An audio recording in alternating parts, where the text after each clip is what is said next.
Oi galera do YouTube, bem, dessa vez eu vim fazer um guia de Tycoon pra assim vocês criarem a conta de vocês. Aí tem um negócio de uma caixinha que fica logo do lado.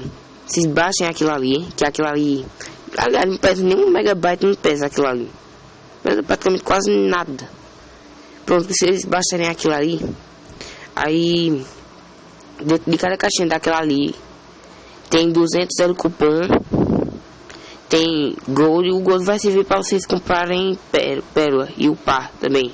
Que as pérolas vão ser bom. Bem, tem um negócio de uns eventos aí. Então, tem cada evento, eu vou explicar direitinho. Tem um evento aí que se você for 10 batalhas de GVG, ganhar 10 batalhas de GVG, você tem que ganhar 10 GVG. Aí ganha 3 pulseiras de Vênus. Se você ganhar 25, ganha mais 3 e ganha mais uns baúzinhos. Muito bom, que dá uma ajuda muito boa mesmo na composição. Bem, eu aconselho vocês a juntarem o zero cupom e a medalha, porque vocês vão precisar muito mesmo lá na frente. Eu aconselho vocês a não usarem o VIP agora. Guardem ele, deixem lá juntado.